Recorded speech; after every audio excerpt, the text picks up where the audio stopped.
संविधान दिवस के इस महोत्सव में सबसे पहले संविधान के स्वर्णकार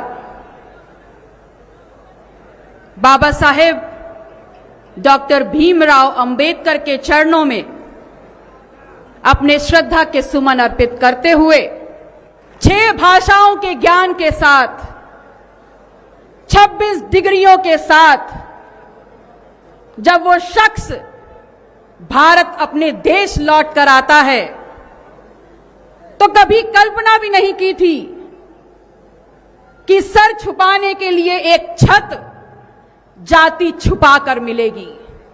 जब अफसर बनकर बैठा तो कभी कल्पना नहीं की थी कि वहां का चपरासी पीने के लिए पानी नहीं देगा और फाइल भी अधीनस्थ होकर के फेंक कर देगा। लेकिन वो रुका नहीं, वो डिगा नहीं, वो हारा, वो जीता, वो परेशान हुआ, लेकिन मायूस नहीं हुआ। बिखर गया उसका परिवार, लेकिन वो इस भारत देश में पे बैक टू सोसाइटी के मिशन को लेकर अड़ा रहा, डिगा रहा और ये समझाने का काम कर दिया कि मैं आया हूं अपने बिखरे हुए समाज को इकट्ठा करने के लिए। और जब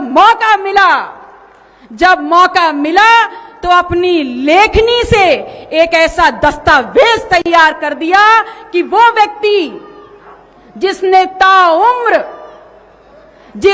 ताउम्र गैर बराबरी झेली, जिसने ताउम्र अपमान झेला, उसने एक दस्तावेज के माध्यम से, अपनी एक लेखनी के माध्यम से सबके लिए सम्मान और समानता लिख दी। लेकिन बड़ा दुख होता है और बहुत बड़ी विडंबना है कि why we are able to see Dr. B.R. Ambedkar in only 2 frames। हम डॉक्टर B.R. अंबेडकर को सिर्फ 2 फ्रेम्स में क्यों देखते हैं, सिर्फ 2 खांचों में उनके व्यक्तित्व को रेखांकित क्यों कर दिया गया है। यह सोची समझी चाल है। अगर आपने देखा होगा तो देखा होगा डॉक्टर B.R. अंबेडकर को एक सूट बूट पहने संविधान की किताब को पकड़े हुए उस व्यक्ति को, या सिर्फ संविधान वेदता के रूप में, और या देखा होगा दलितों के नेता और आरक्षण वाले शख्स के रूप में।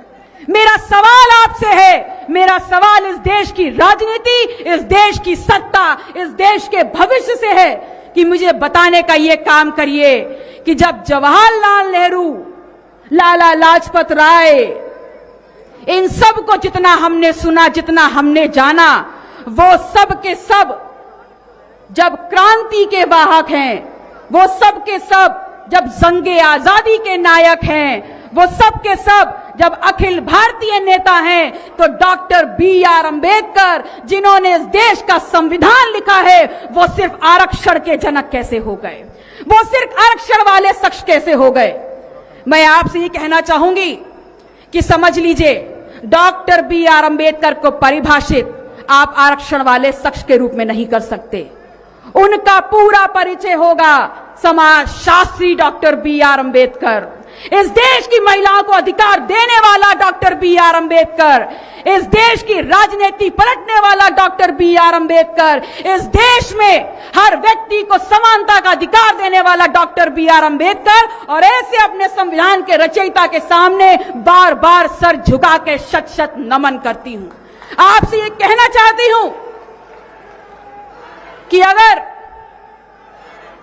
जब भारत जंगे आजादी की जंजीरें तोड़कर एक नए राष्ट्र के निर्माण की तरफ बढ़ रहा था, तब उन्होंने अगर राष्ट्र निर्माण के लिए किसी पे विश्वास किया, then that was only one depressed, one Dalit, one Achhut of India who was the only option, एकमात्र विकल्प था इस देश को एक राष्ट्र बनाने के लिए डॉक्टर B.R. अंबेडकर।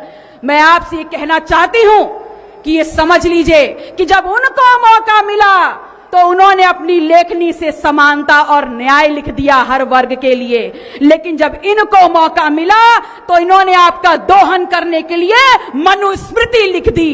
आज अगर डॉक्टर B.R. अंबेडकर होते तो इस लोकतांत्रिक व्यवस्था का नाश होते देख आप लोगों से पूछते कि बताओ क्या करना चाहते हो। अगर आज वो होते तो पेरियार डॉक्टर लोहिया के साथ मजबूती से खड़े होकर के एक बहुजन एका खड़ी कर देते। अगर आज वो होते तो फूले को लेकर, सरदार पटेल को लेकर और डॉक्टर सोनेलाल पटेल की यात्रा को लेकर के इस देश के पिछड़े समाज से पूछते कि आप अपने देश को और अपने सपनों को कैसे देखते हैं। मैं आपसे अपनी बातों को समाप्त करते हुए सिर्फ इतना कहना चाहूंगी कि याद रखिएगा, ये लड़ाई 90 बनाम 10 की है। ये लड़ाई इस देश के कमेरा बनाम लुटेरा की है। और अगर हमारे संविधान के साथ खिलवाड़ किया तो खून की नदियां बहा देंगे। और अगर उसके प्रतिकार के लिए मुझे बागी बनना है तो मैं फक्र से कहूंगी कि मैं इस देश की बागी बेटी हूं। और आपसे ये कहना चाहूंगी कि जातिवार जनगणना नहीं होगी तो इस बार जनगणना नहीं होने देंगे। अगर आरक्षण से खिलवाड़ होगा तो विरोध हो जाएगा और मैं बागी बनकर मरना पसंद करूंगी। आप सभी आयोजक मंडल का, आप सभी लोगों का पुनः आभार व्यक्त करते हुए कि आप लोगों ने मुझे मौका दिया अपनी बात रखने का, अपनी वाणी को विराम देती हूं। जय भीम, जय संविधान। बहुत बहुत धन्यवाद।